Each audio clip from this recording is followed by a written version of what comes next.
নমস্কাৰ।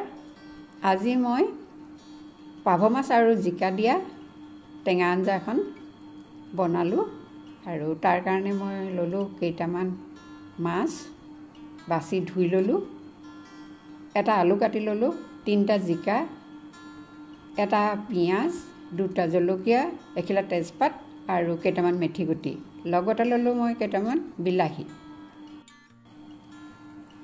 এতিয়া মই গেছৰ ওপৰত কেৰাহীখন দি কেৰাহী গৰম হ'লত তেল দিলোঁ, তাতে এচিকুট নিমখ ছটিয়াই দিলোঁ আৰু পাভ মাছকেইটা 3টা পাভ মাছ বহাই দিলোঁ আৰু বাকলি নথকা মাছ ফুটে, তাৰ কাৰণে গৰম তেলত এচিকুট নিমখ ছটিয়াই ল'লোঁ। এতিয়া এপিঠি হ'লত মই আকৌ আনটো পিঠি দি দিলোঁ। মই কম তেলতে এই আঞ্জাখন কৰিব বিচাৰিছোঁ।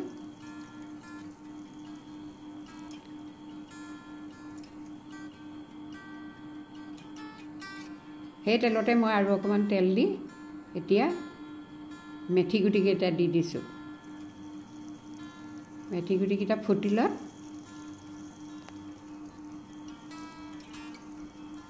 সেই তেলতে মই এতিয়া তেজপাত, জলকীয়া 2টা, ফালি দিয়া জলকীয়া 2টা,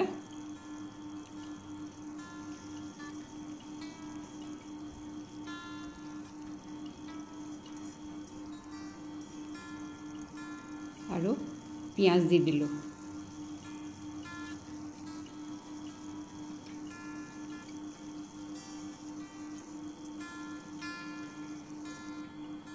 পিঁয়াজখিনি ৰঙচুৱা হ'লত এতিয়া মই কাটি থোৱা আলুটো দি দিছোঁ।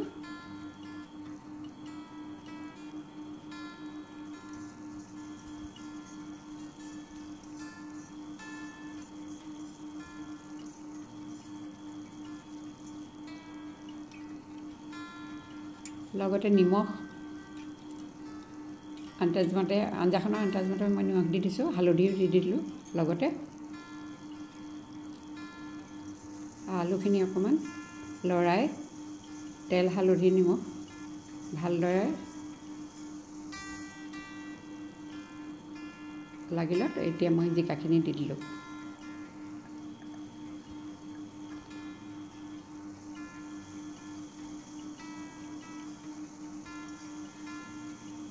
তাৰপিছত এনেদৰে লৰাই আছোঁ আৰু জিকাৰ পৰা পানী ওলাই, সেই পানীতে আঞ্জাখন প্ৰায় সিজিয়ে যায়।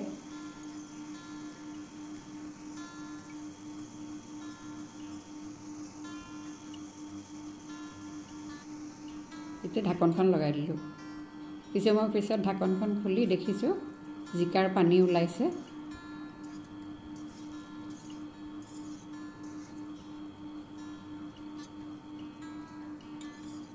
আলু প্ৰায় সিজি গৈছে। সেই সময়তে মই বিলাহীখিনি দি দিছোঁ।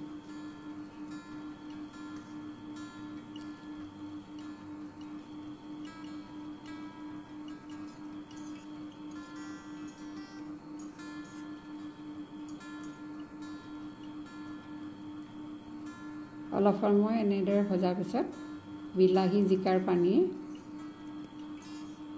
ইতিমধ্যে সিজিয়ে গৈছে।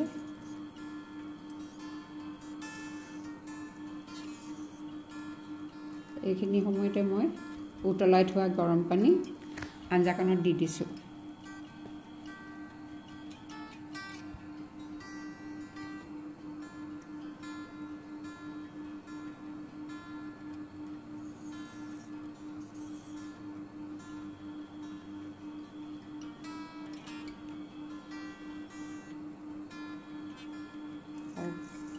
লগতে মাছখিনিও দি দিছোঁ।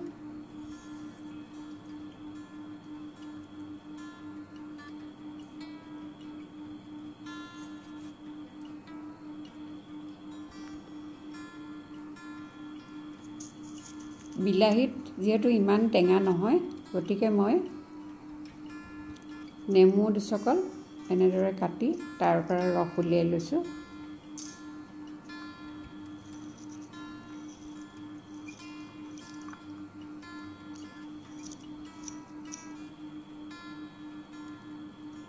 আৰু সেই ৰস আঞ্জাখনত দি দিছোঁ।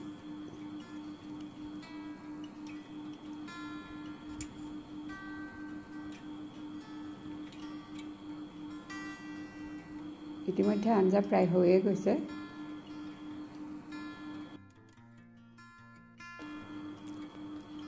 শেষত পাভ মাছ, জিকা, টেঙা আঞ্জাখন হৈ গ'ল। গৰমত এই আঞ্জাখনে ভাতকেইটা খোৱাত বেছ তৃপ্তি আনি দিয়ে। আমাৰ অসমীয়া মানুহে আহাৰৰ লগত এখন টেঙা আঞ্জা থাকিলে যথেষ্ট তৃপ্তি পায়। আশা কৰোঁ আপোনালোকে এনেদৰে বনাব আৰু খাই কেনে পালে মোক কমেণ্টৰ জৰিয়তে জনাব। আজিলৈ আহোঁ, ধন্যবাদ।